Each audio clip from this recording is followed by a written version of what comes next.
no item. Vai ficar no item 2? Então são 19 horas e 45 minutos. Uma boa noite a todos. Vamos então dar continuidade a nossos estudos da obra Gênesis de Allan Kardec, os milagres e as predições segundo o Espiritismo. Vamos então dar início com uma mensagem para nos harmonizarmos. Deus nos guia sempre, dando-nos a orientação de nossa vida. Nós precisamos ser receptivos para ouvir sua voz, sabendo-a interpretar através das circunstâncias que cercam nossa vida, levando-nos ao maior progresso espiritual de nosso ser. Procure meditar silenciosamente para ouvir a voz de Deus que o guia sem jamais abandoná-lo. Então vamos convidar todos, vamos fazer a nossa prece, vamos harmonizarmos, vamos elevar nossos pensamentos, nossos sentimentos a Deus, nosso Pai, rogando a Ele com a sua permissão para mais um encontro na noite de hoje, sob a tutela do nosso patrono espiritual, nosso amado Pai Francisco, que orienta esta família aqui, essa pequena família, que possa nos orientar, nos inspirar, através do nosso mentor amigo, responsável por essas atividades, que ele nos inspire, que a gente tenha um bom entendimento dos estudos da noite de hoje, que tenhamos um ambiente de paz, de harmonia, não só aqui dentro, mas em todos os lares que estão vibrando conosco, a todos os vizinhos, ao nosso bairro, aqui que é tão necessitado, tanto quanto o outro bairro. E assim, então, Senhor, nesse clima de paz, damos então início às nossas atividades da noite de hoje, que assim seja. Então, uma boa noite novamente para os irmãos que estão entrando agora. Vamos então retomar com as nossas atividades o título, capítulo 6, Astronomia Geral. Capítulo é o 6. Então quem quiser acompanhar conosco pode, a gente colocou lá, está disponível lá, né? Lá no Facebook a gente colocou o PDF. Quem não tem condições de comprar a obra pode acompanhar, tem gratuito pela internet, né? Da editora Celd. Essa obra Gênesis, que é da primeira à quarta edição. E aí então, se acompanhar conosco, essa aqui vai facilitar os estudos, o entendimento, porque as outras obras vai ter itens faltando, não vai ter a mesma ordem correta, então daí vai ter uma dificuldade de acompanhamento, né? Então a gente deu preferência para essa obra aqui, que ela é bem completa. Então vamos retomar ali no item 2, a gente leu até um pedaço, né? Vamos ler novamente para a gente ter um entendimento do início. Tempo, assim como espaço, é um termo que se define por si mesmo. Dele podemos fazer uma ideia mais exata, estabelecendo sua relação com todo o infinito. O tempo é a sucessão das coisas. Está relacionado à eternidade, do mesmo modo que essas coisas estão relacionadas ao infinito. Vamos supor que estamos na origem do nosso mundo, na época primitiva em que a Terra ainda não se movia sob a divina impulsão. Em uma palavra, no começo da Gênesis. Então, o tempo ainda não havia saído do misterioso berço da natureza. E ninguém pode dizer, referindo-se a séculos, em que época estamos, uma vez que o balancinho dos séculos ainda não está em movimento. Ali tem uma nota de rodapé, lá no início, 48. Então esse livro é muito rico, é muito bom, porque tem as notas ali também que nos traz para os dias de hoje, facilita. que lá diz assim, o tempo é a sucessão das coisas. Aí a nota aqui diz assim, atualmente o tempo é definido como a sucessão dos anos, dos dias, das horas e etc., envolvendo para o homem a noção de presente, passado e futuro. Nota dos revisores da obra. Então aqui eles colocaram uma definição de tempo para nós. Então para nós que a gente vive no mundo material, o tempo é contado a partir de segundos, minutos, né, horas, dias, daí vai contando o nosso tempo. Isso para nós encarnados, né? Já para os desencarnados, aí o tempo já é uma outra situação, uma outra realidade, né? Para eles já não tem essa noção muito de tempo, que nem para nós aqui.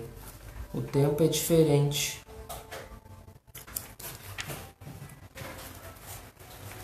Então pode continuar ali, só para nós ler a nota.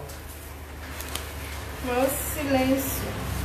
A primeira hora de uma terra isolada soa na sineta eterna. O planeta se move no espaço desde então, à tarde e manhã. Para lá da Terra, a eternidade continua impassível e imóvel, ainda que o tempo avance em relação a muitos outros mundos. Sobre a Terra, o tempo substitui a eternidade e durante uma determinada série de gerações serão contados os anos e os séculos. Transportemo-nos agora ao último dia desse mundo. É hora em que, curvada sob o peso da velhice, a terra se apagará do livro da vida, para não mais reaparecer. Então, a sucessão dos eventos. Um pouquinho que apareceu uma coisa na tela aqui.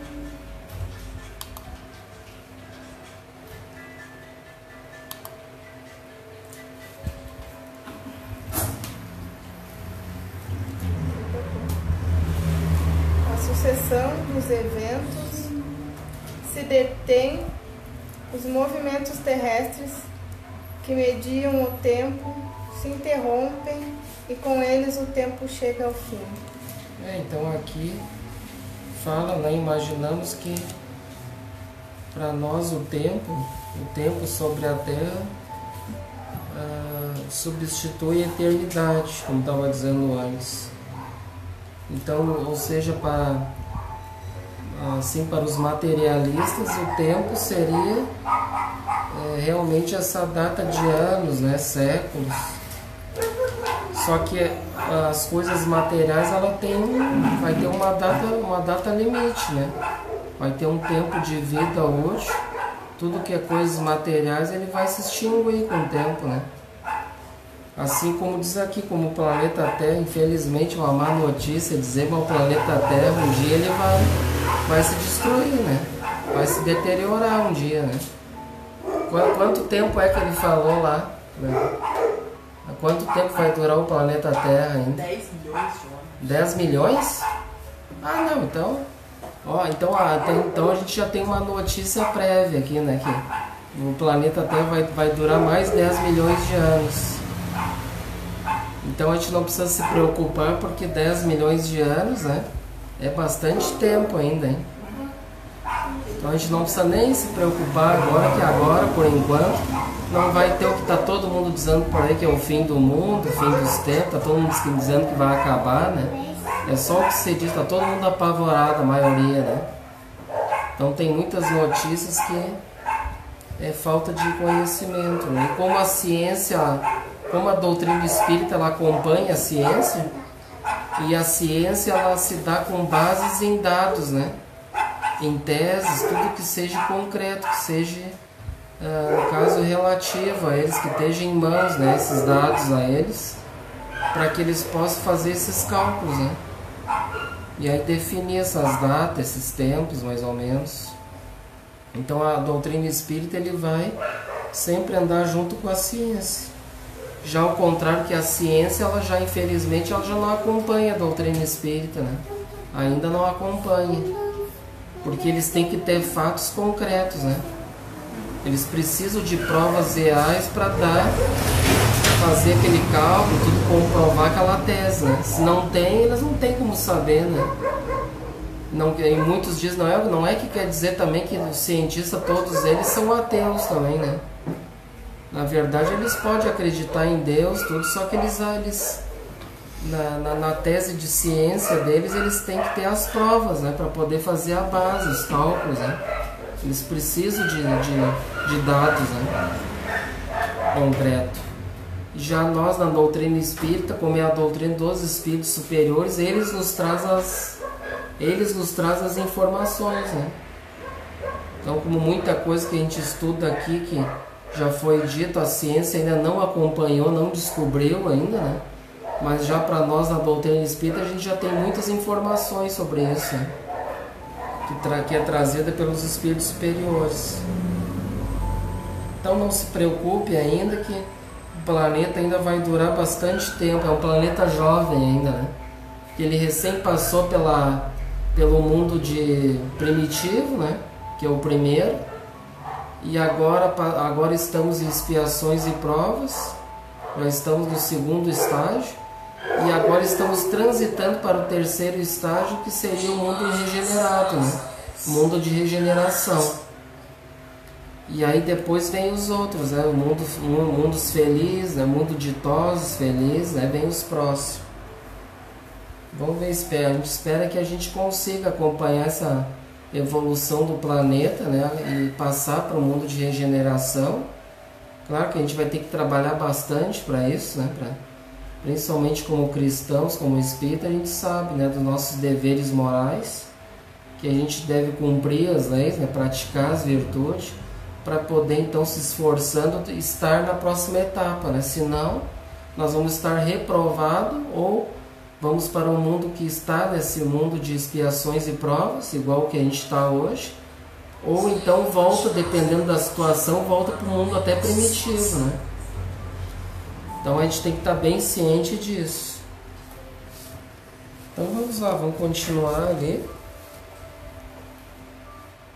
Esta simples exposição dos fatos naturais que dão nascimento ao tempo, que o alimentam e deixam que ele se extinga, basta para mostrar que, visto do ponto em que devemos nos situar para os nossos estudos, o tempo é como uma gota d'água que cai da nuvem no mar e cuja queda é medida. Tantos mundos na vasta amplidão, tantos tempos diferentes e incompatíveis. Ao redor dos mundos, somente a eternidade substitui essas efêmeras sucessões e enche tranquilamente com a sua luz imóvel a imensidade dos céus. Imensidade sem limites e eternidade sem limites. Essas são as duas grandes propriedades do universo. O olhar do observador que penetra as incomensuráveis distâncias do espaço, sem jamais encontrar obstáculos, e o olhar do geólogo que remonta além dos limites das eras, ou que desce maravilhado às profundezas da eternidade, onde eles um dia se perderão, agem de acordo, cada um na sua estrada, para adquirir esta dupla noção de infinito, extensão e duração. Uma coisa interessante que o Galileu Galilei falou ali, né, que eles dizem a imensidade dos céus, a imensidade sem limites e eternidade sem limites. Essas são as duas grandes propriedades do universo. Então veja, imensidade sem limites e eternidade sem limites, hein? Então aqui ele deixa bem claro que não existe limites para o universo, hein? É uma imensidade infinita. Ao contrário de que muitos, que nem por exemplo a ciência, que não conseguiu, que por exemplo não acredita nisso aqui, porque como a gente falou antes, eles precisam de provas, né, concretas para poder realmente comprovar isso.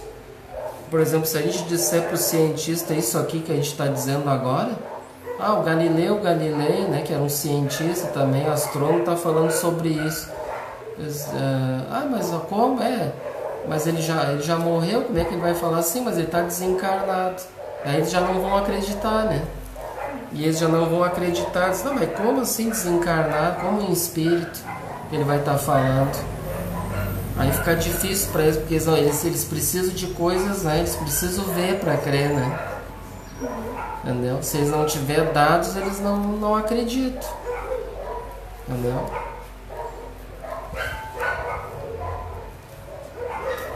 Ora, de acordo com este raciocínio, será fácil entender que, sendo o tempo a relação das coisas transitórias, e dependendo unicamente das coisas que se medem, se considerando o século terrestre como unidade, nós empilhássemos milhares deles para formar um número colossal. Esse número nunca representará mais do que um ponto na eternidade. Do mesmo modo que milhares de quilômetros somados a milhares de quilômetros não são mais do que um ponto na extensão. Ali no início ele diz, ora, de acordo com este raciocínio, será fácil entender que, sendo o tempo a relação das coisas transitórias e dependendo unicamente das coisas que se medem. Então ali ele diz, sendo o tempo a relação das coisas transitórias, hein? Então a gente sabe que o tempo é relativo a coisas, né? Como diz aqui, coisas materiais, coisas concretas, mas que tudo é transitório. Que a gente sabe que para nós espírita é tudo transitório as questões, né? De tempo, né? Relacionado às questões materiais. Então tudo passa, né? Assim como o planeta Terra também vai ter um tempo de vida útil, né? Que é uma coisa material. Ao contrário que a gente sabe que nós, espíritos imortais, o nosso espírito é imperecível, né? Nosso espírito jamais vai perecer. O corpo de carne material vai perecer. Todos nós também, o planeta Terra diz, né, os estudos que diz na internet, né? Vai durar ainda 10 milhões de anos. Mas a gente sabe, o nosso corpo físico no máximo vai ao quê, né? Dependendo da pessoa, 80 anos, 90, 100, alguns vão mais, né? Outros vão menos, dependendo da situação de cada um, né? Então o corpo também tem uma vida útil, tem um tempo de vida. Então o tempo é relacionado a coisas, né? Que a gente determina. Mas só que tudo isso é transitório, porque o corpo vai viver um tempo X aqui para aprender, para evoluir. Aí o corpo perece, o espírito continua, que é imortal, e vai continuar essa trajetória evolutiva, né? Ele vai continuar reencarnando, vai continuar aprendendo e evoluindo. Assim, por exemplo, como os séculos estão fora da vida etérea da alma, poderíamos escrever um número tão longo quanto o equador terrestre e supormos que envelhecemos neste número de séculos, sem que na realidade nossa alma conte um dia sequer a mais. Somando a esse número indefinível de século uma série de números iguais, tão longa como daqui ao Sol, ou ainda maior, se imaginássemos viver durante a sucessão prodigiosa de períodos seculares, representada pela soma desses números, quando chegássemos ao fim, o inconcebível amontoado de séculos que passaria sobre a nossa cabeça seria como se não tivesse existido. Diante de nós sempre estaria toda a eternidade. O tempo é apenas uma medida relativa da sucessão das coisas transitórias. A eternidade não é suscetível de medida alguma, do ponto de vista da duração. Para ela não há começo nem fim, tudo é presente. Se séculos de séculos são menos do que um segundo em relação à eternidade, do que é a duração da vida humana? Então aqui ele diz, né, para fechar esse item 2, sobre o tempo é apenas uma medida relativa, né, da sucessão das coisas transitórias. Então, como a gente disse antes, são apenas para medir coisas, né? Coisas transitórias, coisas materiais. A eternidade não é suscetível de medida alguma. Do ponto de vista da duração, para ela não há começo nem fim. Tudo é presente. Ou seja, tudo é um eterno presente, né? E assim como Deus também. Para o Deus, o passado e o futuro, para ele não importa, né? O que importa é um eterno presente para ele. Ele está sempre criando, não para. E até por isso que Galileu diz aqui que não tem como medir isso, né? Porque se Deus está sempre um eterno presente, ou seja, ele está sempre construindo, sempre trabalhando, não tem como ser medido isso, é inconcebível ser medido. Não tem como a gente ter noção de tempo, de duração, de determinar o que seria o universo. Não tem como para nós, né? Ainda mais a nossa insignificância, na nossa ignorância ainda, né? Não tem como a gente saber sobre essas coisas ainda. Um dia, quando a gente se aperfeiçoar, chegar um anjo, né, um espírito crístico como Jesus, talvez a gente já pode entender sobre isso, né? Porque Jesus está junto com o Pai, né? Está conectado no mesmo pensamento.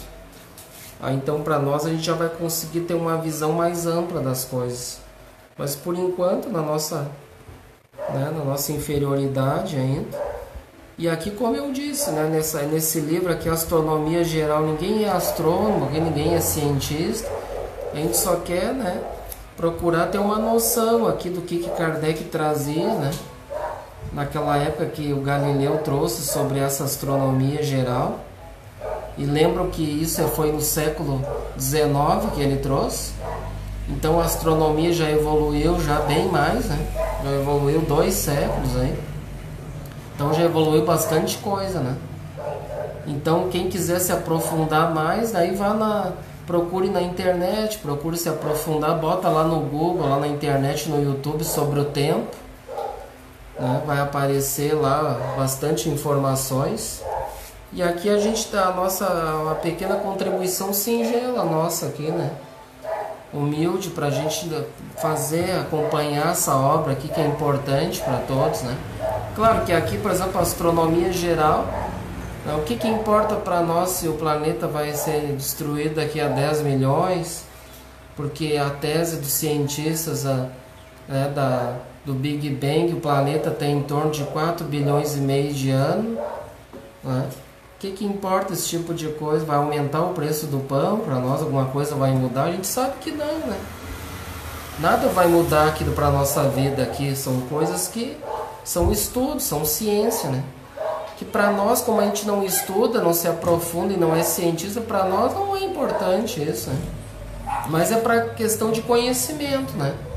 De saber, de não ficar muito na ignorância, de não saber nada sobre as coisas do universo, né? Para a gente ter uma noção básica. E vejo que aqui na doutrina espírita, nessa parte aqui, a gente está se atendo mais à parte científica da doutrina, né? Então, que é uma parte mais complicada, né? E a gente sabe que aqui na Francisco, nosso objetivo é mais a parte moral, né? Mais é estudar as leis, né? A moral, estudar os ensinamentos de Jesus. Então, a gente não vai se aprofundar muito nisso, né? Mas é para a gente acompanhar, ter uma noção, e essa obra vai nos ajudar bastante também, que tem bastante notas ali, tudo, né? Então, para nós acompanhar. Então, a gente trabalhou sobre o tempo, tá? Então deu para nós entender pelo menos bem, assim, que o tempo, né? Então, o tempo seria medido, relacionado a coisas, né? A coisas materiais e que são transitórias. E isso relacionado às questões espirituais, ao universo. Então a gente sabe que o tempo como Galileu diz aqui, não tem tempo, né? Então o tempo, a eternidade não é suscetível de medida alguma, né? Do ponto de vista da duração, para ela não há começo nem fim, tudo é presente no universo. Então isso que é importante nós saber sobre o tempo, né? Então agora vamos entender alguma coisa, alguma dúvida? Na internet também, se quiserem fazer alguma pergunta, né? Mas desde que não faça pergunta difícil, ainda mais nessa parte aqui, né? Por favor, né? Essa parte aqui vamos dar uma resumida nela, vamos dar uma... Então agora vamos lá para estudar sobre a matéria. Vamos para o item 3, a matéria agora. À primeira vista, nada parece tão profundamente diversificado, tão essencialmente distinto quanto as inúmeras substâncias de que é composto o nosso mundo. Entre os objetos que a arte ou a natureza fazem diariamente passar sobre os nossos olhares, existirão dois que apresentam uma identidade perfeita, ou apenas uma igualdade de composição? Quanta semelhança sob o ponto de vista da rigidez, da compressibilidade, do preço, das propriedades múltiplas dos corpos entre os gases atmosféricos e o filete de ouro, entre uma molécula de água, de nuvem, e ao do mineral que forma o arcabouço do planeta. Que diversidade entre o tecido químico das variadas plantas que decoram o reino vegetal e o dos representantes não menos numerosos da animalidade sobre a terra. Entretanto, podemos estabelecer como princípio absoluto que todas as substâncias conhecidas e desconhecidas, dos mais diferentes que pareçam, seja pela sua constituição íntima, seja pelo modo como interagem reciprocamente, na verdade são as diferentes formas sobre as quais a matéria se apresenta. São as variedades em que ela se transformou sob a direção das inúmeras forças que a governam. Então aqui nesse item 3, aqui começa com... Então são vários tipos e formas diferentes de matérias, né, que existe aqui entre nós. Que a gente sabe que existem vários tipos, né? Várias composições, muitos tipos de objetos, né, na natureza. Então é isso que nós vamos saber sobre esses tipos de matéria, né? Vamos para o item 4.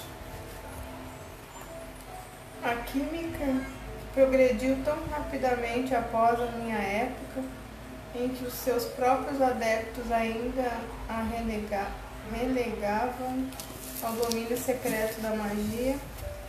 Essa nova ciência, que se pode considerar com toda a justiça como filha do século da observação e como unicamente baseada bem mais solidamente do que as suas irmãs mais velhas, no método experimental, a química, reconsiderou a visão sobre os 4 elementos primitivos que os antigos tinham concordado em reconhecer na natureza. Mostrou que o elemento terrestre nada mais é do que a combinação de diversas substâncias variadas ao infinito, que o ar e a água podem igualmente ser decompostos e produto de um certo número de equivalentes gasosos, que o fogo, longe de ser ele também um elemento principal, é apenas um estado de matéria, resultante do movimento universal a que ela se acha submetida e de uma combustão sensível ou latente. Aí, aqui tem uma nota de rodapé 49. Atualmente define-se o fogo como sendo a emissão de luz e calor. proveniente da combustão de matérias inflamáveis. Nota dos revisores. Então eles estão explicando, que ali estava dizendo Galileu que o fogo é um dos elementos da matéria, né? É um tipo de matéria, seria o fogo. Mas que ele é uma emissão de luz e calor. E ele é proveniente, ou seja, ele é resultante de uma mistura, né? De uma combustão de matérias que são inflamáveis, né? Que geram fogo. Então são elementos químicos que vão gerar o fogo, né? Que o fogo é uma luz e que gera calor. E que é resultante de tipos de matérias combinadas, né? Inflamáveis.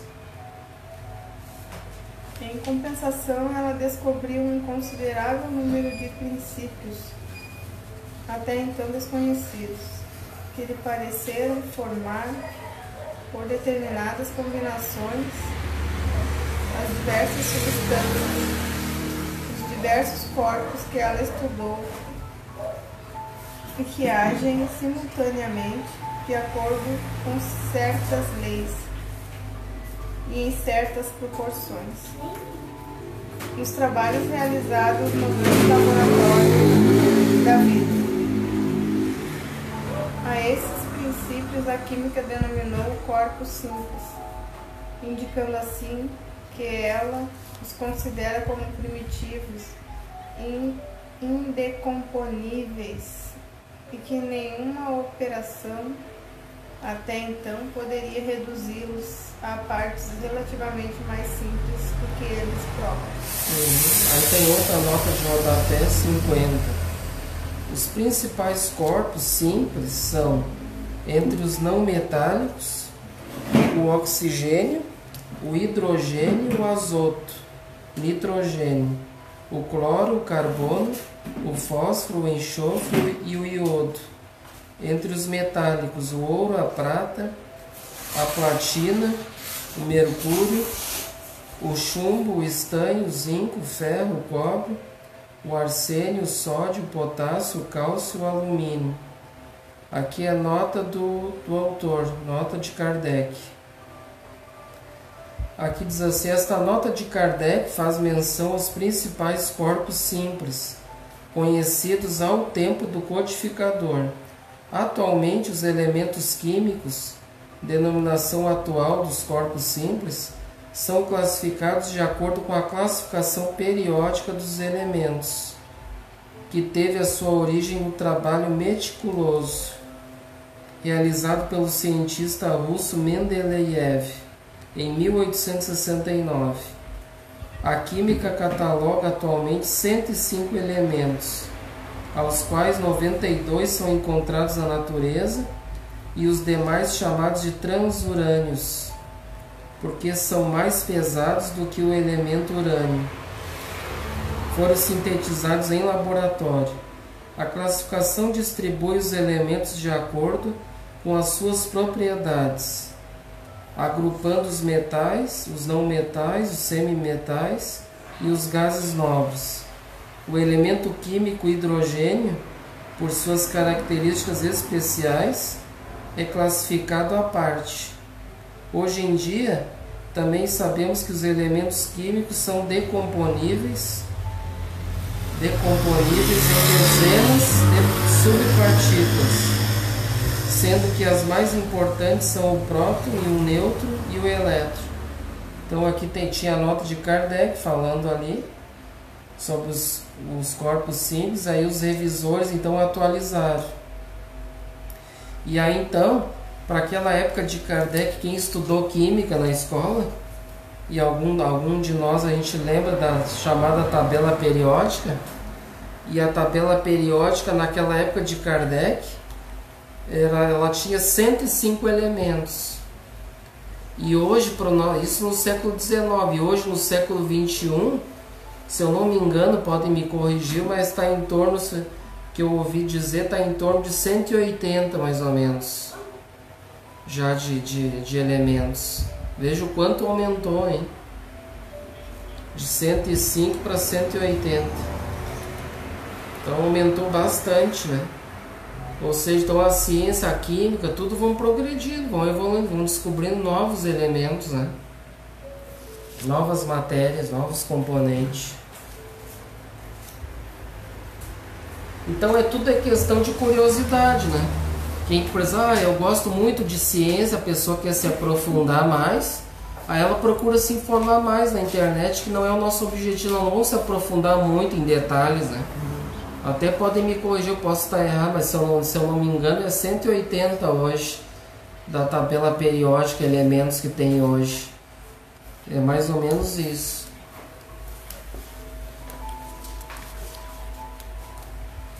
Número 49, né? Vamos ver onde é que parou 49. Não, 50, né? Agora é o item 5, né? Porém, lá onde as aparições do homem se detêm, mesmo ajudando pelos seus sentidos artificiais mais sensíveis à obra da natureza, prossegue. Lá onde o homem comum confunde a aparência com a realidade, lá onde o prático levanta o véu e distingue o começo das coisas, o olhar daquele que pode perceber o modo de agir da natureza apenas vê sob os materiais que constituem o mundo a matéria cósmica primitiva, simples e nua, diversificada em certas regiões à época do seu aparecimento, partilhada em corpos solidários durante a sua vida, e desmembrados um dia no receptáculo da imensidão pela sua decomposição. Então essa matéria cósmica aqui, né, primitiva, então ela é simples e una, diversificada em certas regiões, a época de seu aparecimento, e ela é partilhada em corpos solidários durante sua vida e desmembrados um dia no receptáculo da imensidão pela sua decomposição. Então, ou seja, tudo a gente sabe que tudo parte da matéria cósmica primitiva, né? Ou seja, parte do fluido cósmico universal. Então, nós espíritas, por exemplo, a ciência ela não conseguiu ainda descobrir o fluido cósmico universal, ainda não. Mas um dia, quem sabe, como ela vai evoluindo, vai crescendo, um dia ela vai chegar lá, ela vai descobrir isso. Então a gente sabe que para nós, a gente já sabe que existe, que tudo que é matéria, tudo que é material parte desse fluido cósmico universal. Então que vem dessa matéria cósmica primitiva, né? E aí então ela diz, né, que um dia ela vai se decompor, né? Vai voltar para o todo novamente, né? Vai voltar para a natureza, tudo que é coisas materiais. E naquela época de Kardec também, uma coisa interessante, eles tinham como a menor partícula de matéria o átomo, né? Que muita gente conhece o átomo como a menor partícula. Mas hoje a ciência já evoluiu, já deu um salto bem maior e já desmembrou esse átomo e já deram um outro nome, descobriram um elemento menor ainda que o átomo, que é chamado bóson de Higgs.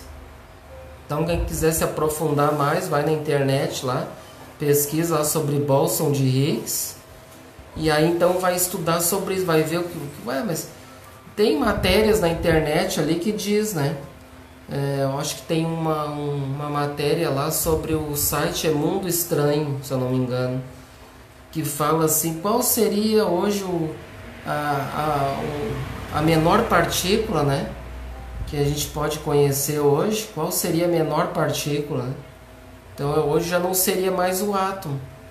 Então os cientistas já descobriram já uma partícula menor ainda que o átomo.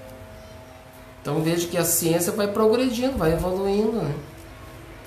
E aí quem quiser se aprofundar mais, dá uma pesquisada lá, quer se aprofundar mais, né?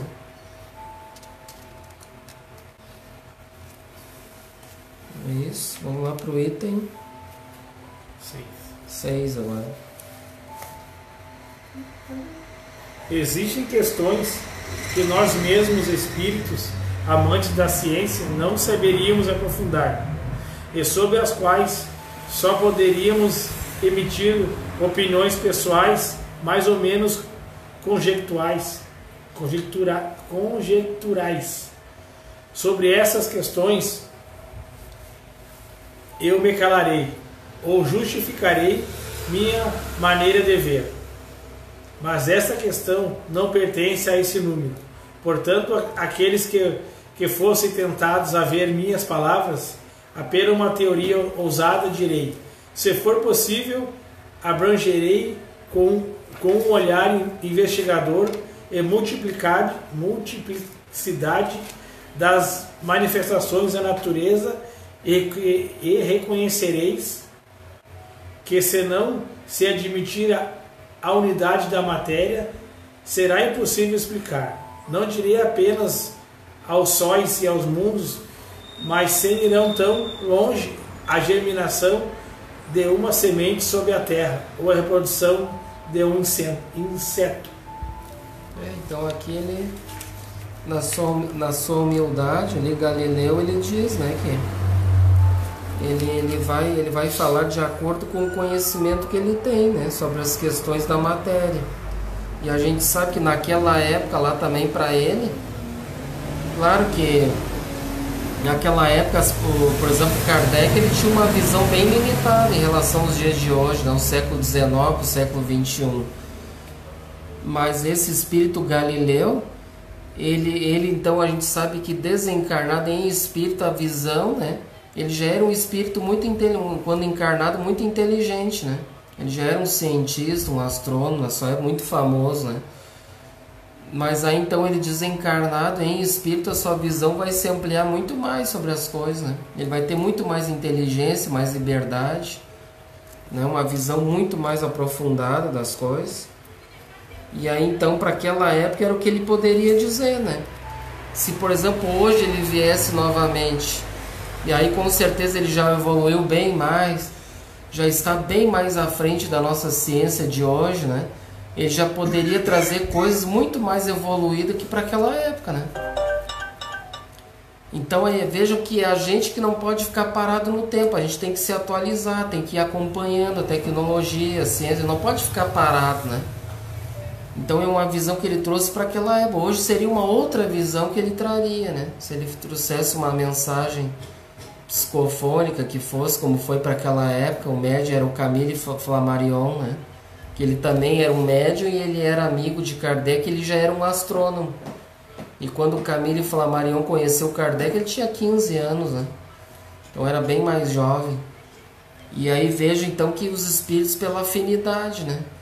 A gente sabe a mediunidade por afinidade. O Galileu, ele poderia usar a mediunidade do Camille Flammarion pelo conhecimento que ele tinha, já por ser um astrônomo, então ele já tinha uma facilidade de lançar os dados que ele tinha na mente, né? Também, né? Tem tudo isso, né? Quem é médium sabe sobre isso, quem estuda a mediunidade, né? Por exemplo, se o Galileu, como a gente já estudou, já comentou alguma coisa sobre a mediunidade, se o Galileu, por exemplo, se manifestasse numa pessoa que não tem muito conhecimento, que não tem estudo, um espírito bem assim, não muito evoluído, né? Que seja, sei lá, recém saiu do primitivismo, por exemplo, com certeza ia ter dificuldade do Galileu se manifestar num médium desse tipo, né?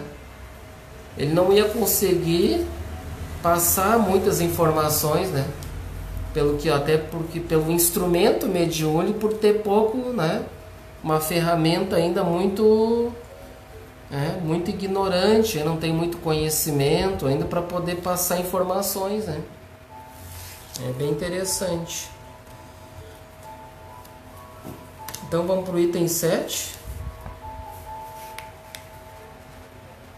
Se observarmos uma tal diversidade na matéria, é porque, existindo um número limitado de forças que presidiram as suas transformações e de condições em que essas transformações se produzam, as combinações da matéria não podiam ser senão limitadas. Logo que a substância que se examina pertence aos fluidos propriamente ditos, isso é, aos corpos imponderáveis, ou que se apresentem com as características e propriedades comuns à matéria, só existe em todo o universo uma única substância primitiva, o cosmo ou a matéria cósmica dos astrônomos. Aí tem uma nota 51, diz no original francês, dos uranógrafos, nota dos tradutores da obra. Então é aquela questão que a gente falou lá no início do capítulo, né? Então a gente sabe, aqui eles usaram o termo que a gente conhece mais, né? Astrônomos, né? Para aquela época de Kardec eles usavam o termo uranógrafos, né? Ou seja, que nem o capítulo daquela época, o original de Kardec, eles usavam o termo uranografia, né? E aí então para os dias de hoje, se você perguntar para alguém o que é uranografia, ninguém vai saber, né? O que é, não se usa mais esse tipo de palavra no século XXI. Então essa obra aqui é boa, que os tradutores da obra, né, eles trazem para os dias de hoje, para facilitar, né, a linguagem dos dias de hoje. E aí então aqui diz Galileu, aqui, então logo que a substância que se examina pertence aos fluidos propriamente ditos, isto é, aos corpos imponderáveis, ou que se apresentem com as características e propriedades comuns da matéria. Só existe em todo o universo uma única substância primitiva, o cosmo ou a matéria cósmica. Então aqui o Galileu denomina aquilo que a gente estava comentando antes, né? Do fluido cósmico universal, que tudo parte desse fluido, né? Tudo que é feito no universo, tudo parte desse fluido cósmico. Daí aqui ele diz o cosmo ou matéria cósmica. Então que tudo parte desses fluidos, né? Tudo que existe no universo. Entenderam? Alguma dúvida, alguma coisa? Então aqui a gente concluiu sobre a matéria, né? Então aqui o que a gente pode entender, o que é mais importante que a gente deve se ater sobre a matéria? Então, como diz aqui Galileu, né, a matéria para nós, ou seja, a matéria ponderável, seriam as coisas materiais, né? O nosso corpo físico ele é ponderável, né? E mesmo que seja ponderável, todos os tipos de matérias concretas, abstratas que a gente tem hoje aqui entre nós, mesmo assim, tudo isso parte do fluido cósmico universal, ou seja, da matéria cósmica, que ele diz aqui, né? Tudo isso parte desses fluidos cósmicos.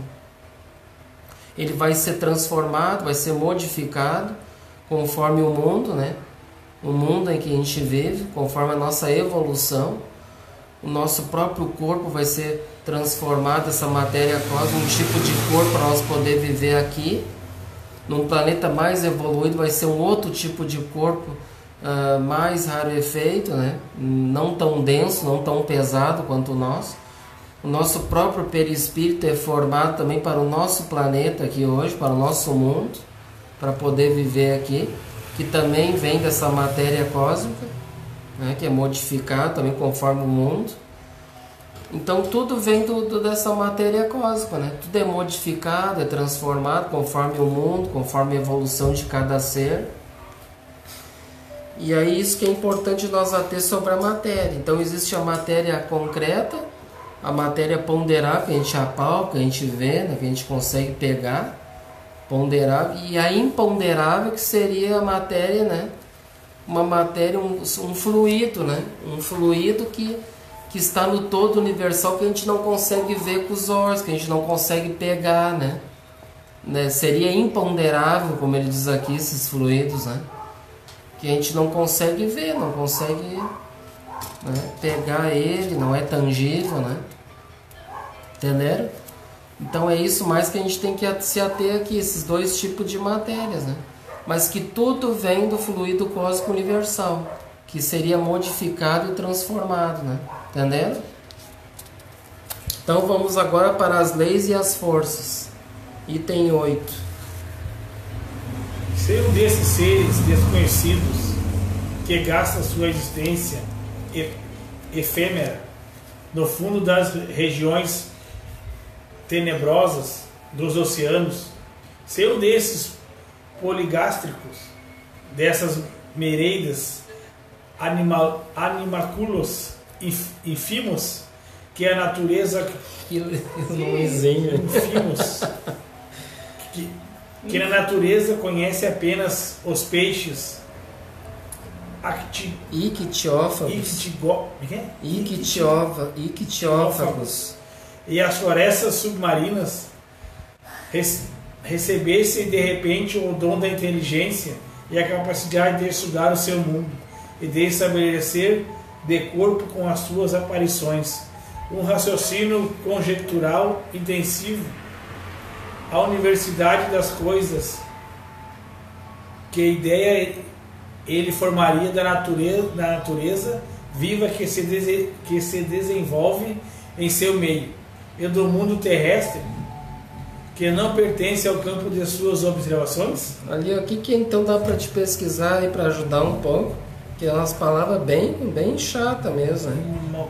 Só para isso aqui é bem complicadinho. Todo mundo entendeu, né? Tá bem claro, né? Vamos ver ali, ó. Se um desses seres desconhecidos que gastam a sua existência efêmera no fundo das regiões tenebrosas dos oceanos, se um desses poligástricos, vamos ver o que é poligástricos. Vamos usar a ferramenta do Google, né? Então a gente tem em mãos aí, vamos usar. É uma palavra que eu nunca vi na vida, né? Nunca ouvi também. Então, ou seja, está se referindo a criaturas que vivem em regiões tenebrosas lá no fundo do oceano, né? Poligástricos.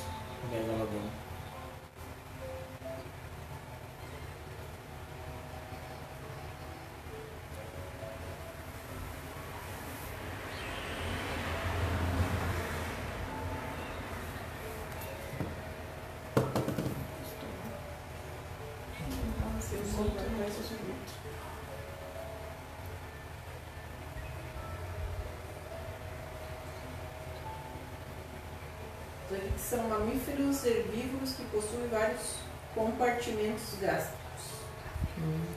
Poligástricos. Então são mamíferos herbívoros que vivem lá no fundo dos mares. Então diz dessas nereidas animálculos ínfimos que da natureza conhece apenas peixes ictiófagos. O que é ictiófagos? E C mudo, tiófagos. Interessante, né? Até eles poderiam ter colocado uma nota de rodapé aqui para ajudar a gente com essas palavrinhas, né? Porque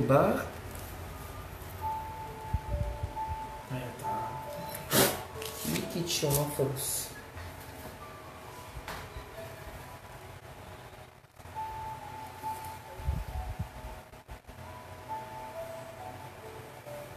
Ictiófagos ou cívoros, os animais carnívoros cuja dieta predominante é a base de peixes.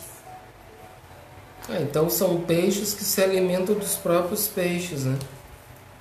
São carnívoros. Então peixes carnívoros, né? Aqui mostra uma cobra.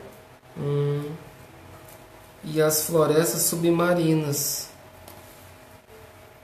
Recebeste de repente o dom da inteligência.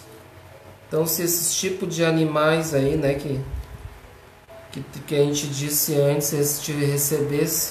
recebesse de repente o dom da inteligência, a capacidade de estudar seu mundo, de estabelecer, de acordo com as suas apreciações, um raciocínio conjectural extensivo a universalidade das coisas.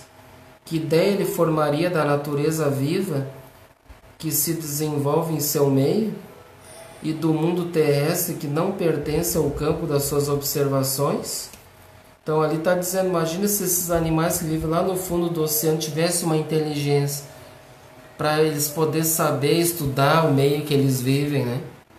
A região que eles estão, saber dominar aquilo ali todo, né? Se eles tivessem essa inteligência. Mas que, por exemplo, eles vivessem lá e tivessem um conhecimento de lá onde eles vivem.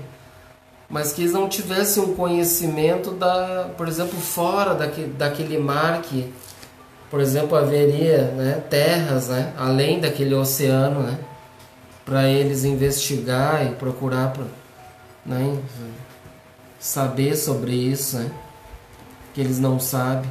Então é a pergunta, né? Então, que ideia eles formariam dessa natureza viva que se desenvolve em seu meio e do mundo terrestre que não pertence ao campo das suas observações? Então, o que seria para eles fora daquilo, né? Fora daquele meio que eles vivem lá no fundo do oceano, o que seria para eles aí, né? Ficaria uma dúvida, né? É a mesma coisa a nós, né? Que a gente vive aqui no terra a terra, né? No chão, chão. Mas a gente não sabe lá, né? Como é que funciona, por exemplo, lá no fundo do mar, lá, né? Pois aí tem os cientistas que vão, que podem ir lá, pesquisam coisas lá do fundo do mar, né? E que até é muito relativo. Também tem lugares lá que eles não podem ir muito também, né? Tem lugares lá extremamente fundo, né? Tem uns abismos, né? Eu vi uma matéria na internet também. O oceano, mar, digo oceano todos eles, Pacífico, Índico, isso aí, só foram estudados 30%. Viu só? E a Terra é 70% água, para ter uma ideia. Viu? No caso, tem 10% que é doce, ou 20% que é doce, parece tudo salgado. Desse resto de salgado, só 30% foram estudados, até hoje. Imagina quanto que dizem que tem um lugar lá que é o lugar mais fundo do mundo que eles acharam. Será? Não tem um lugar mais fundo ainda? Até porque eles têm que ter o oxigênio, a pressão que tem lá embaixo, conforme a distância vai aumentando. Ela vai aumentando até Pode não, eles vão até um X limite de profundidade, né? Eu não me lembro como é que é o nome do lugar lá, né? Que eles já acharam, dizem que já acharam o fundo. Imagina se a gente não conseguiu nem ainda saber sobre tantos mistérios que existem aqui entre o planeta Terra, né? Aí querem conhecer lá, ir lá para Marte, certo que não conheceram nem aqui ainda. A nossa floresta amazônica, pode ter uma ideia, a nossa floresta amazônica, ela tem partes dela intocada pelo homem ainda. Imagina, nossa floresta amazônica aqui não é a maior do mundo, mas né, tem lugares que não foi tocada pelo homem ainda. Está intacta ainda. Ninguém sabe que existe. Pois é, que o homem não conseguiu chegar lá ainda, né? Então tem tanta coisa para estudar, para pesquisar, né? Aí querem ir para outros lugares lá, sendo que nem estudaram aqui ainda.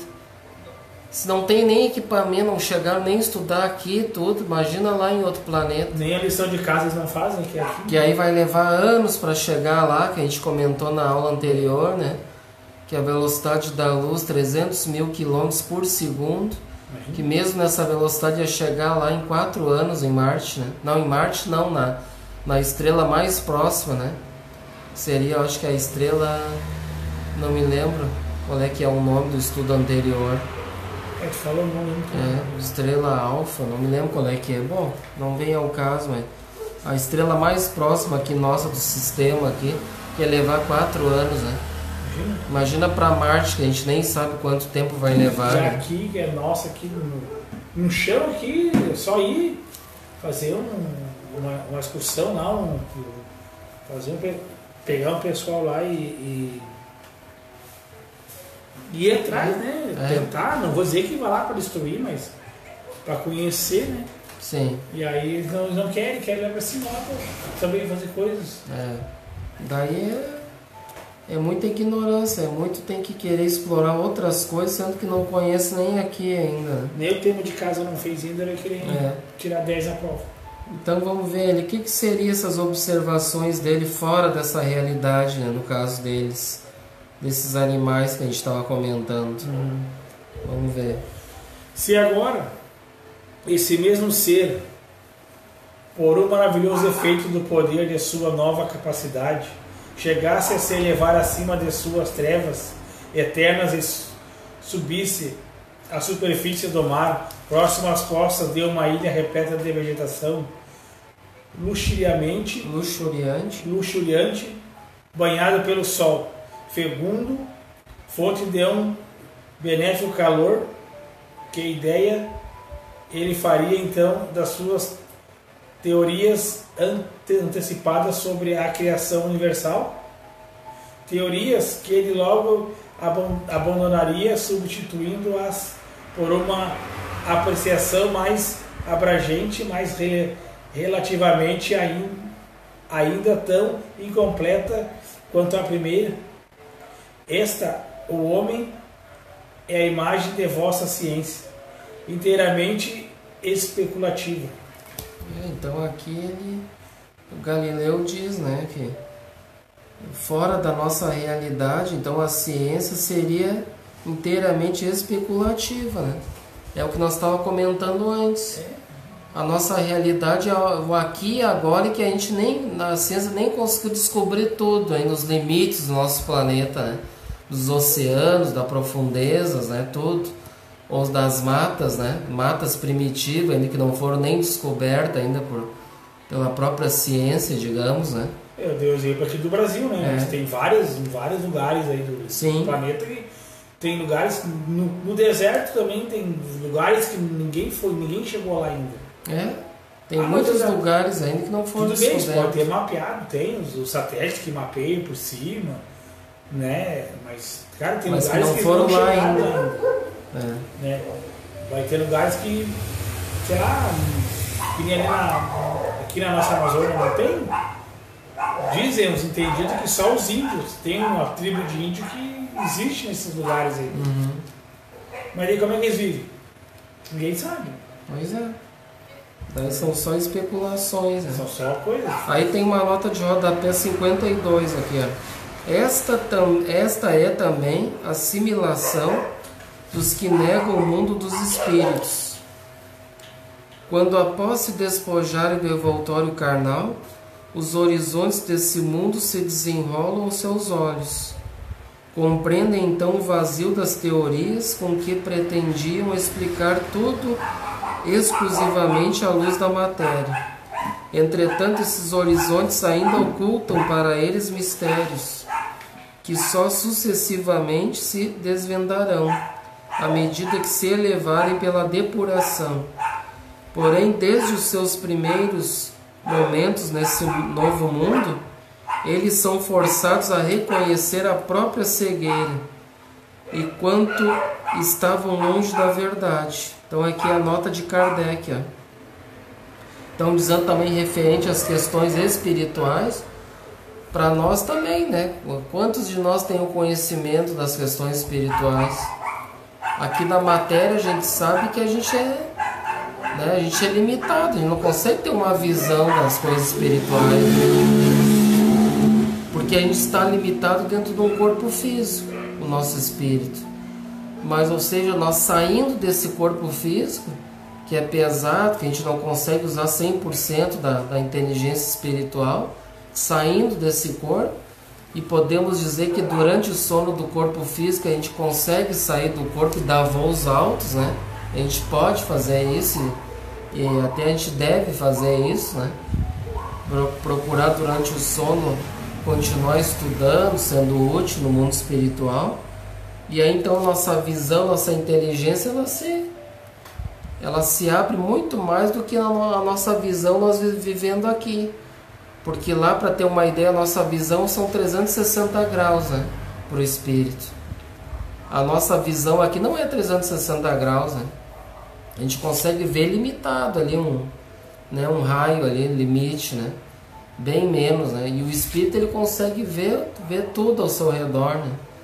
E como a gente comentou nos estudos anteriores também, o espírito, basta o espírito pensar e através da sua ação, através da vontade, que ele consegue se transportar bem rápido, né?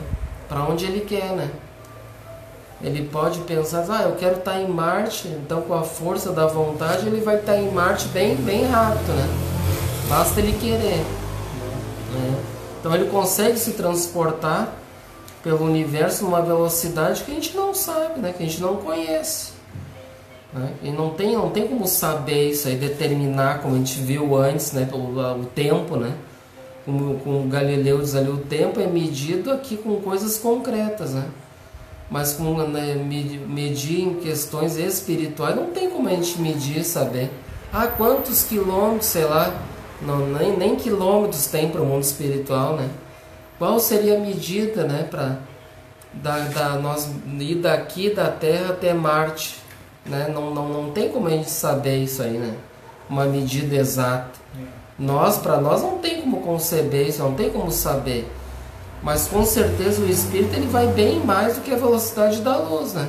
Com certeza ele vai bem mais, né, do que isso. Só que para nós a gente não tem como saber, né? Então nossa visão vai se ampliar, né? Perante essa cegueira que a gente vive nas questões materiais, né? Então agora nós vamos para o item 9, né?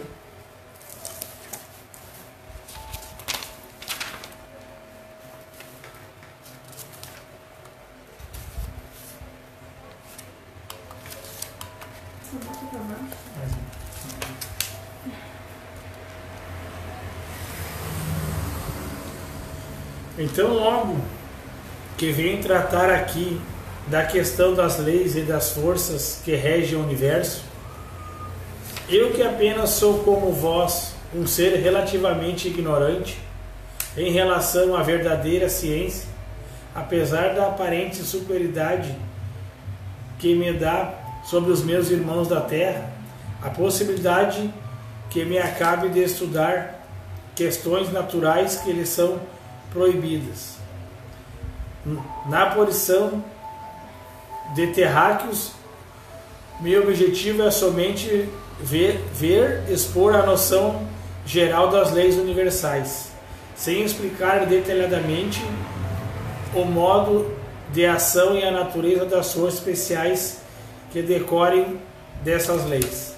Então aqui Galileu, mais uma vez, ele está se colocando como um espírito bem, com bastante humildade para trazer essas informações, né?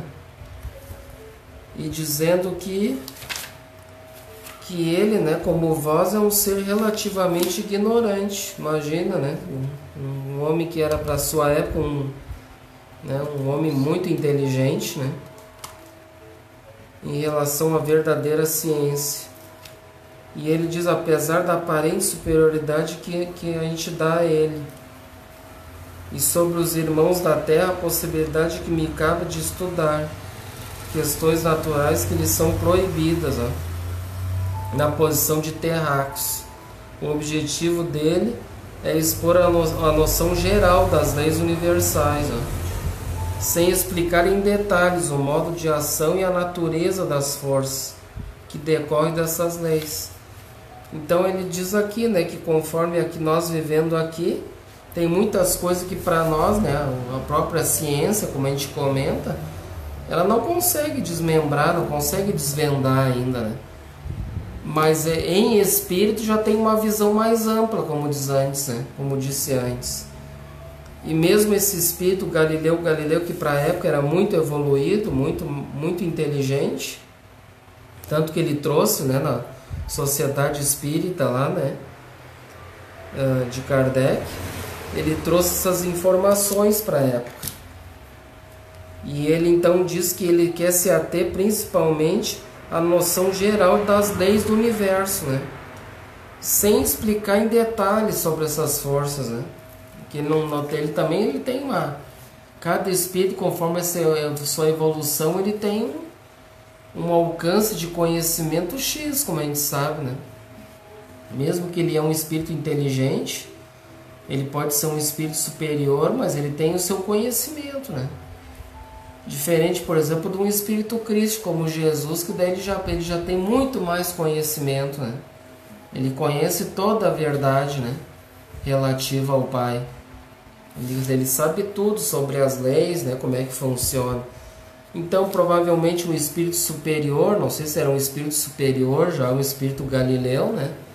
Mas com certeza já era um bom espírito, né? Um espírito já muito provável um espírito superior, né, naquela época, para poder trazer essas informações para a época, né.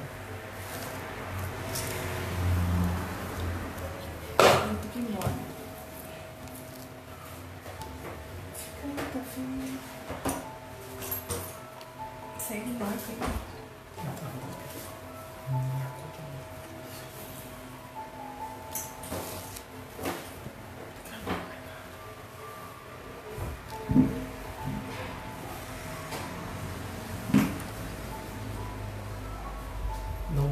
Não quer ir no médico? Não tem dinheiro hoje. Segue o barco. Se ela tomar o remédio dela, dá que ela trouxe outro aí.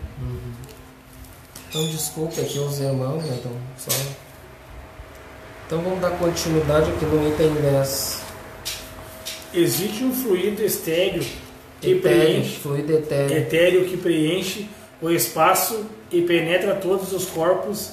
Esse fluido é o éter, ou a matéria cósmica primitiva, geradora do mundo e dos seres. Aqui ele diz, ó, então aquele fluido cósmico que a gente estava falando antes, que daí que parte toda a matéria do universo, aqui ele dá um outro nome chamando de éter também, ó. Ele chama, esse fluido é o éter, ou matéria cósmica primitiva. Então ele pode dar, a gente pode chamar de éter, né? Sim. Como diz aqui, ou essa matéria cósmica primitiva. Geradora do mundo e dos seres, ó. Como a gente falou antes. Pode continuar. Deixa eu só achar ele aqui que eu não botei.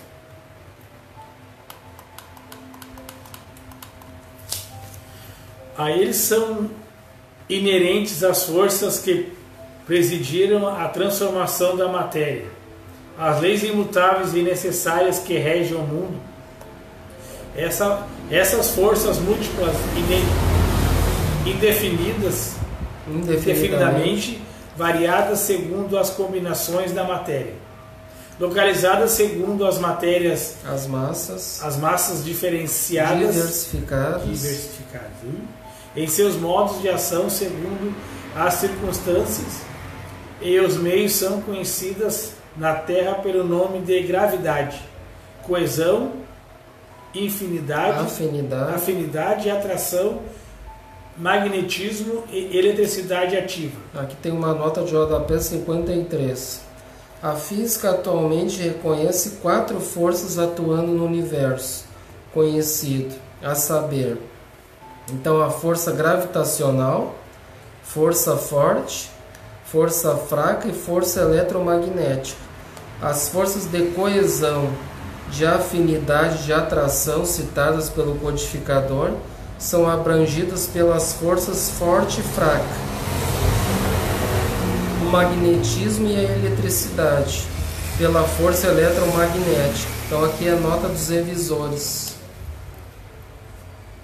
Os movimentos vibratórios do agente são conhecidos pelos nomes de som, calor, luz, etc. Em outros mundos, elas se apresentam sob outros aspectos, oferecem outras características desconhecidas da Terra. E na imensa extensão dos céus, um número indefinido de forças se desenvolvem em uma escala inimaginável, da qual somos também pouco capazes de avaliar a grandeza. Tanto quando é o crustáceo no fundo do oceano, de alcançar uma universalidade dos fenômenos terrestres. Aí tem uma nota 54 aqui. Diz assim, ó, reportamos tudo o que conhecemos e compreendemos o que escapa à perfeição dos nossos sentidos. Tanto quanto um cego de nascença compreende os efeitos da luz e a utilidade dos olhos. É possível, pois, que em outros meios o fluido cósmico tenha propriedades, combinações das quais não fazemos a mínima ideia, efeitos adequados a necessidades que desconhecemos, dando lugar a novas percepções, ou a outros modos de percepção. Por exemplo, não compreendemos que seja possível ver sem os olhos do corpo e sem a luz. Mas quem nos diz que não existem organismos especiais adaptados a outros agentes, além da luz? A visão sonambúlica, que não é limitada nem pela distância, nem por obstáculos materiais e nem pela escuridão, é um exemplo disso. Suponhamos que em um mundo qualquer os seres sejam normalmente o que só os sonâmbulos, excepcionalmente, são aqui na Terra. Eles não terão necessidade da nossa luz, nem dos nossos olhos, contudo verão o que não podemos ver. O mesmo acontece com todas as outras sensações, as condições vitais e de percepção. As sensações e as necessidades variam de acordo com os meios. Então aqui a nota de Kardec. Então aqui Kardec diz, né, que a gente, essas diferenças, propriedades do fluido cósmico, essas combinações, a gente não faz a mínima ideia, né? E aí então, dependendo da situação, que a gente não consegue ver com os olhos do corpo e sem a luz, dependendo da situação, em espírito, por exemplo, a gente já consegue ver, né? O espírito não necessita da luz para ver. Por exemplo, pode imaginar, então, por exemplo, a gente vai dormir, apaga todas as luzes da casa, agora a gente está livre dos espíritos, que ninguém vai ver a gente, né? Então eles não precisam da luz material ali, a luz, para poder ver, né? É como se fosse de dia para eles. Daí eles enxergam, eles conseguem enxergar, né? Conseguem ter uma visão que nós no corpo a gente já não consegue, né? Ou até próprio, de repente, outros tipos de seres que de repente já conseguem ter uma visão noturna, né? Que nem, por exemplo, aqueles animais predadores que caçam à noite, já tem uma visão noturna, né? Nós já, por exemplo, larga nós no escuro ali no corpo físico, a gente já não consegue, né? No corpo físico a gente vai ficar se debatendo, não vai conseguir enxergar nada, né? Dependendo da intensidade da escuridão, né? Aí já outros tipos de seres noturnos já vão conseguir ver, né? Tem uma visão mais ampliada que a nossa, né? Eu, por exemplo, já estou acostumado, né?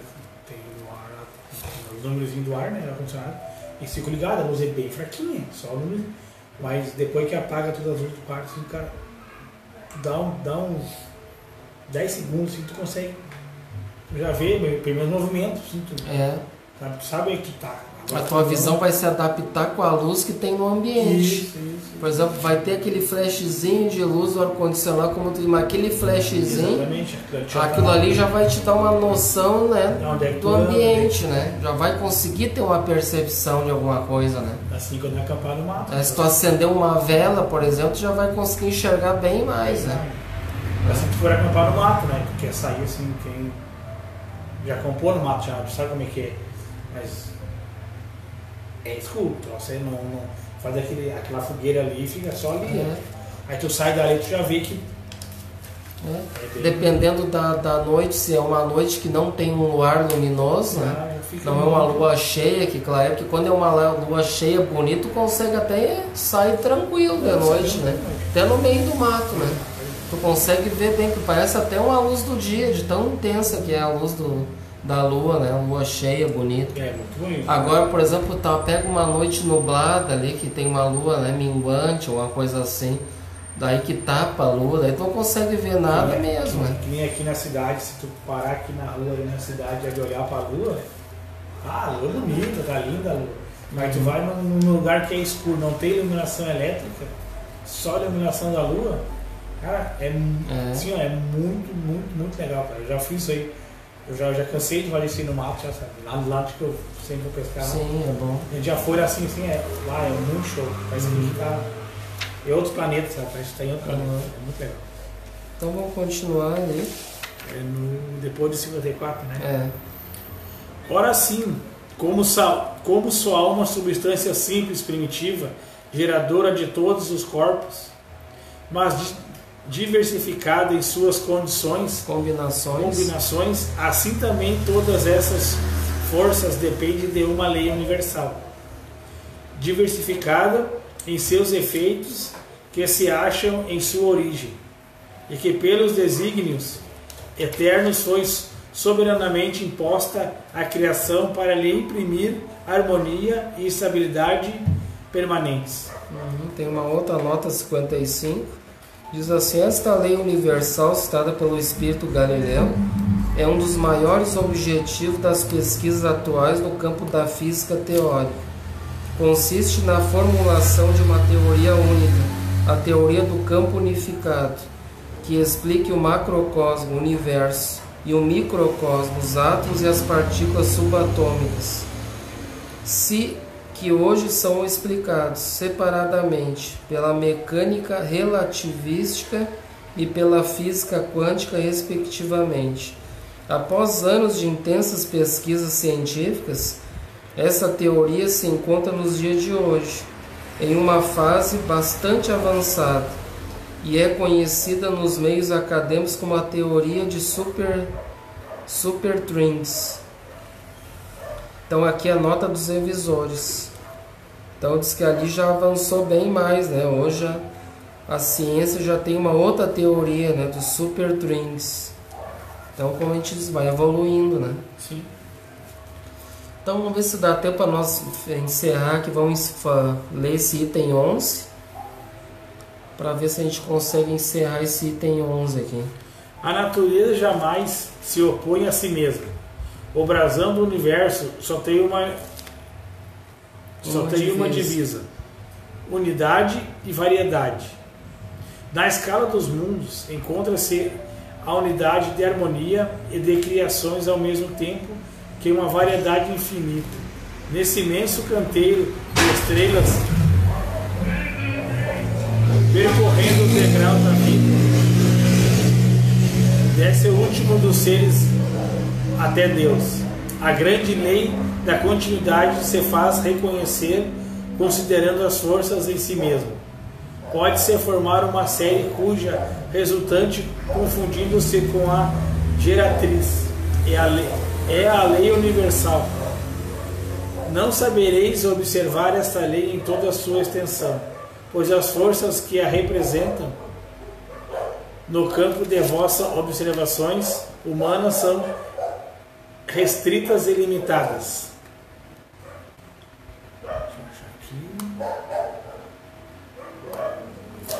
Entretanto, a gravitação e a eletricidade podem ser consideradas como uma larga aplicação da lei primordial que impera além dos céus. Todas essas forças são eternas, explicaremos esse termo, e universais como a criação.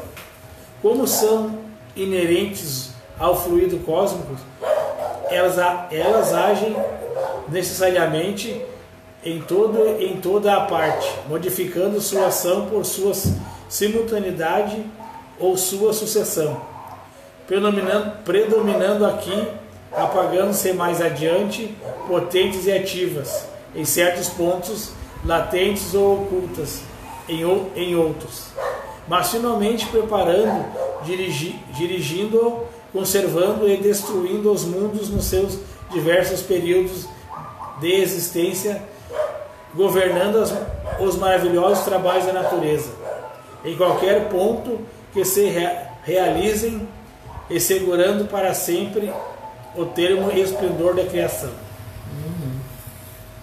Então aqui diz, né, como são inerentes ao fluido cósmico, essas forças que são eternas, elas agem necessariamente em tudo e em toda parte. Então esse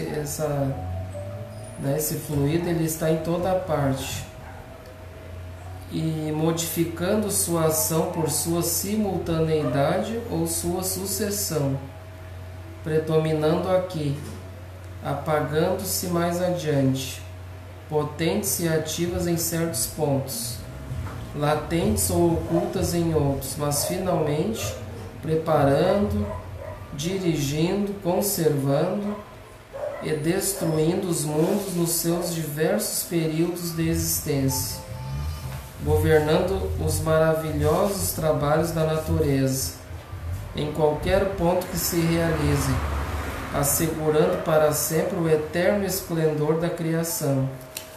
Então aqui diz fluido cósmico, né? Que todo tipo de matéria parte do fluido cósmico, e essas forças, né, que são eternas, e que tudo isso também, né, parte das leis, né, das leis do Criador. E como diz aqui, né, e partindo tudo das leis, então como diz aqui, tudo, né, tudo pode, ou algumas coisas ficam ocultas, outras, né, latentes. Então algumas finalmente preparando, né, se preparando esse tipo de matérias, dirigindo, conservando, ou destruindo também mundos, como a gente viu, né? Então tudo isso são regidos por leis universais, né? Tudo são em bases dentro das leis. Nada, por exemplo, vai fugir dessa regência das leis, né? Tudo tem que ser de acordo, né? O planeta vai durar um tempo X de vida, está tudo de acordo com as leis, né? Com as leis, com as forças, né? Tudo dentro do que a gente viu ali, né? A química, a física, tudo vai ter um tempo de vida útil, né? E tudo determinado dentro dessas leis que regem todo o universo. Porque do fluido cósmico partem essas matérias, né, que a gente conhece, as matérias que existem no universo, e tudo são regidos por leis, né? É isso que a gente deve saber aqui. Nesse item aqui, nesse subitem, forças, as leis e as forças, né? Então essas forças que agem no universo estão todas submetidas a leis, né? Então nada passa nada ultrapassa, né? Nada vai passar por cima de leis, né? Que são regidas, né? Tudo vai ser determinado dentro disso. Então só para nós fechar aqui nesse as leis e as forças, para nós pegar um item, um subtítulo cheio para o próximo estudo, da próxima terça, nós vamos estudar o item 12, a criação primária. Criação primária vai ser o próximo, tá?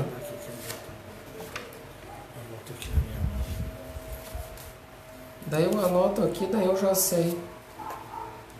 Então tá, gente. Então a gente agradece, o nosso tempo já estourou. A gente agradece a presença de todos, a participação de todos, é muito importante. Traga as suas participações, que é importante, como é um estudo aberto, né? Um estudo participativo, não é só o Ederson que vai falar, é importante, né?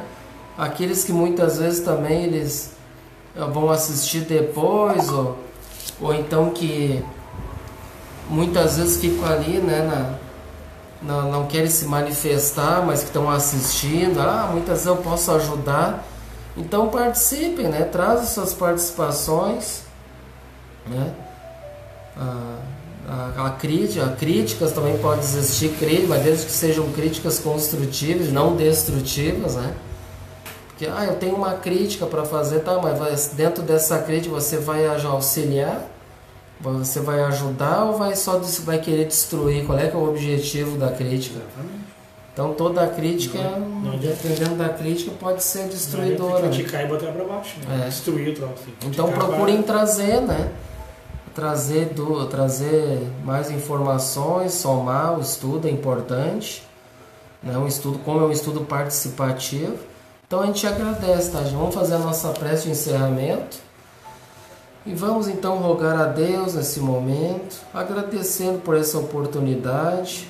E aqui, Senhor, ser apenas humilde instrumentos, né? Instrumentos falhos ainda, instrumentos insignificantes ainda, que tem muito que aprender, né? E que os benfeitores possam, dentro do que eles tiverem, dentro dessas ferramentas aqui, né? Para nos inspirarem, nos auxiliarem nesses estudos. Agradecendo a esta família e sob a tutela do nosso Pai espiritual, nosso Pai Francisco, e que abençoe e ilumine também a todos aqueles que nos acompanharam, que vibraram conosco positivamente, para que a gente possa dar continuidade a essas atividades, estudando essa obra magnífica que é a Gênesis, que Kardec, o codificador, deixou para nós estudarmos. Obrigada por tudo e por todos, e damos então por encerrar as nossas atividades doutrinárias desta noite. Tenham então uma